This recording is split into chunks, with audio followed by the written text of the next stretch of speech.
Donc tout d'abord, on a la première activité qui est l'activité dite de layonnage. L'activité de layonnage, ça consiste à quoi? Ça consiste à ouvrir des layons, c'est-à-dire des passages. Sur ces passages, ils sont ouverts à la boussole, ils sont géoréférencés et on vérifie en fait les azimuts au GPS pour être sûr en fait qu'on ne s'écarte pas du plan de sondage.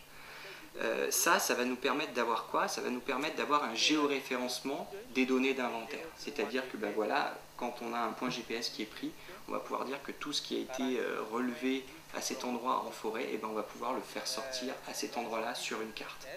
Bon, alors moi je suis là pour orienter les macheteurs. Les macheteurs vont travailler, ils vont ouvrir les lions, ils vont percer la forêt, ils vont travailler sous guide des boussoliers, donc moi. Bon, alors on commence maintenant. Nous partons ici. Ok. Entrez un peu à gauche. Ok, bon. Alors tout droit. Allons-y tout droit. Tout droit. Tout droit. Un peu à droite. Hein. Un peu à droite. Un peu à droite. Droit. Droit. Arrête. Arrête. Stop. Okay. Position. Ne bouge plus. Ne faut plus bouger. Ensuite, on a le passage de ce qu'on appelle l'équipe de comptage. Là, c'est quoi? C'est des prospecteurs qui vont compter les arbres de part et d'autre du layon qui a été ouvert. La particularité en fait de l'inventaire d'aménagement, c'est qu'on va prendre en considération toutes les essences, même les essences qui ne sont pas actuellement valorisées par l'entreprise. Parce que ça, c'est autant de potentiel qui derrière pourrait être aussi valorisable à l'avenir. La deuxième particularité, c'est qu'en fait, on ne s'intéresse pas qu'aux arbres qui ont atteint le diamètre minimum pour être abattus. On va compter les tiges à partir de 10 cm de diamètre à 1,30 m. Ça va permettre de nous donner des informations sur le potentiel à venir, quoi. Donc sur la régénération de la forêt, la régénération de l'essence. Voir si tout simplement c'est une essence qui peut être problématique parce qu'elle a très peu de petites tiges, donc très peu de régénération. Donc là, si c'est le cas, on va devoir fixer des mesures de gestion pour cette essence-là de manière à garantir sa reconstitution, quoi. Donc son maintien dans la forêt.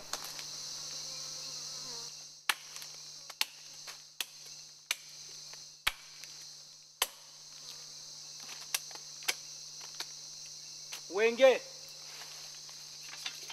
8 qualité A. Wenge 8. 8 qualité A. Qualité A, ok? Ok.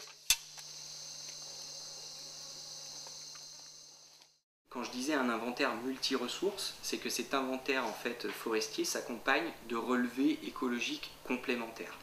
Donc ces relevés écologiques complémentaires s'intéressent à la régénération des essences. Mais cette fois, on ne parle pas de régénération acquise, donc de tiges qui ont déjà atteint 10 cm de diamètre.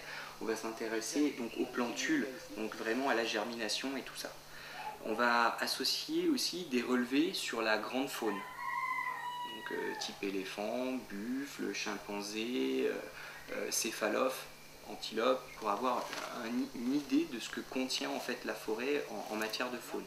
Les jeunes plantules de Wenge, on appelle ça S1, de 0 à 175 cm de hauteur. Ça c'est Mbengele, non vernaculaire, non pilote, Céphalophe calipigis, trace ancien.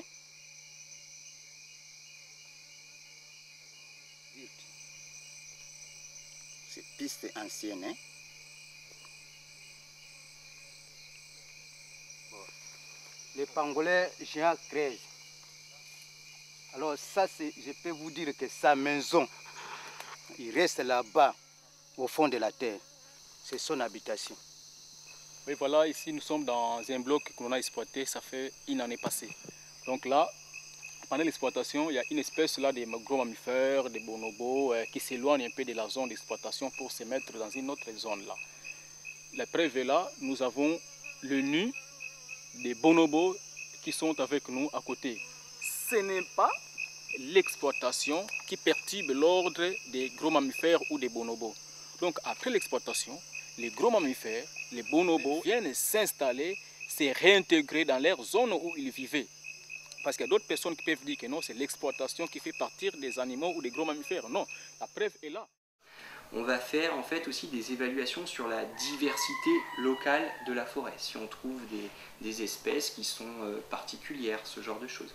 On va faire des relevés aussi sur ce qu'on appelle les produits forestiers non ligneux, c'est-à-dire des plantes, des écorces, des espèces qui sont prélevées par les communautés locales, et ce pour diverses applications.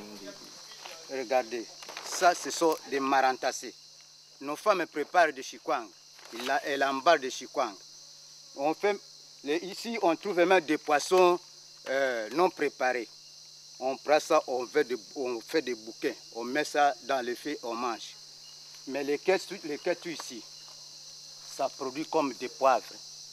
Si vous goûtez vraiment céliane, vous allez goûter comme des poivres. Mais c'est très important.